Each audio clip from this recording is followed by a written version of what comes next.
Bom dia, meus amigos. Aqui é Larissa Chaves e está no ar mais um podcast Café com Espiritismo.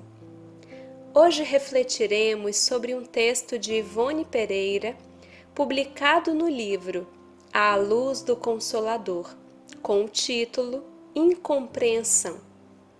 Uma situação inusitada mobilizou Ivone a escrever as linhas que se fazem tema do nosso estudo.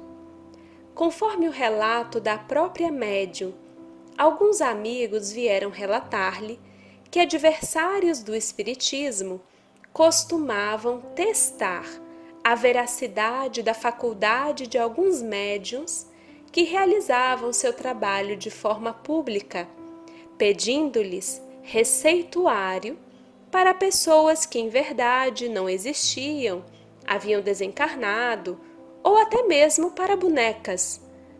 Sendo algumas dessas receitas concedidas, os amigos relatavam o acontecimento, sentindo-se escandalizados com a situação. E Ivone, que atuou por décadas também como médium receitista, apresenta alguns pontos importantes para nos ajudar a pensar sobre a situação citada acima. Escolhemos alguns desses pontos para aqui compartilhar, quais sejam: em primeiro lugar, o médium não é criatura infalível, semideus, que pudesse vencer todas as dificuldades para estar ininterruptamente harmonizado com as forças superiores.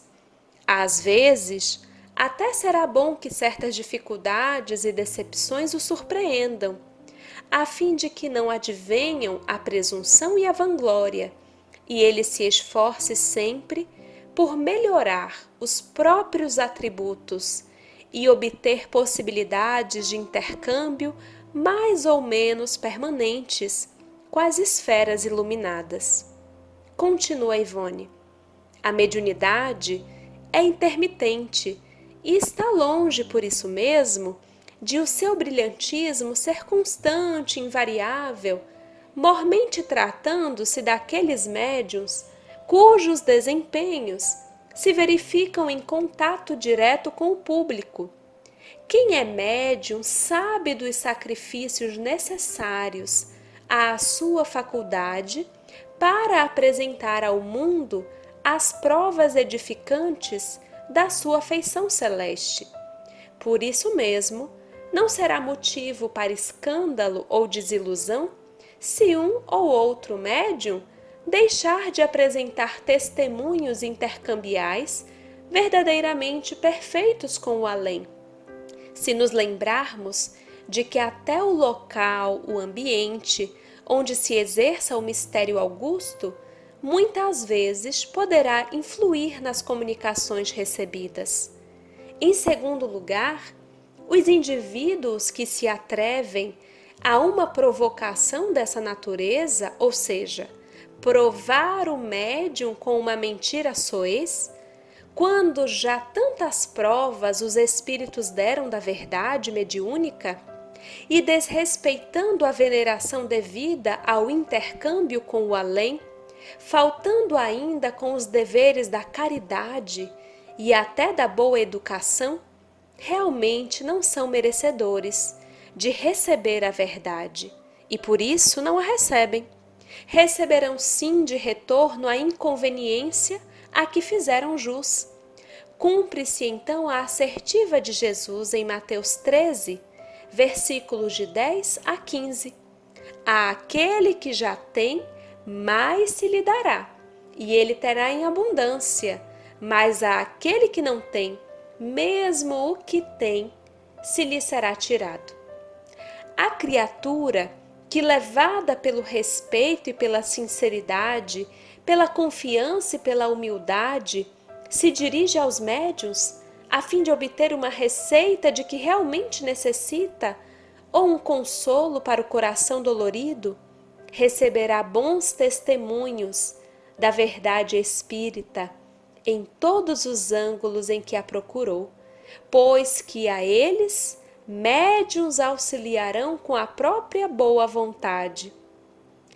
A lucidez de Ivone como espírita e como médium sempre me comovem.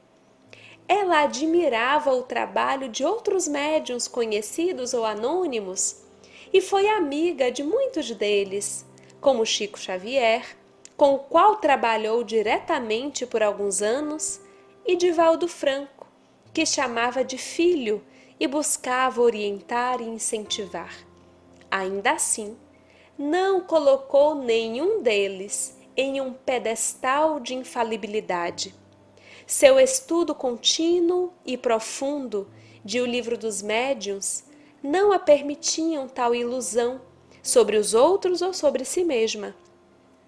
No presente texto, Ivone considera as múltiplas variáveis que se colocam durante a atividade mediúnica, algumas ligadas ao próprio médium e outras ao ambiente, influências do público, como também a intenção do solicitante e intervenção da espiritualidade. Qual o fator que conduziu à situação relatada pelos amigos de Ivone? Ela não se prende a dar resposta conclusiva sobre tal questão, mas alerta que não há motivo para escandalizarmos-nos diante do acontecido. Médiuns podem errar, sim, e aquele que deseja a verdade através da mentira pode precisar de tempo para amadurecer seu próprio desejo. Deixemos, pois, ao tempo as lições que lhe competem e sigamos trabalhando sem a presunção de acertar sempre. Um grande abraço a todos e até o próximo podcast Café com Espiritismo.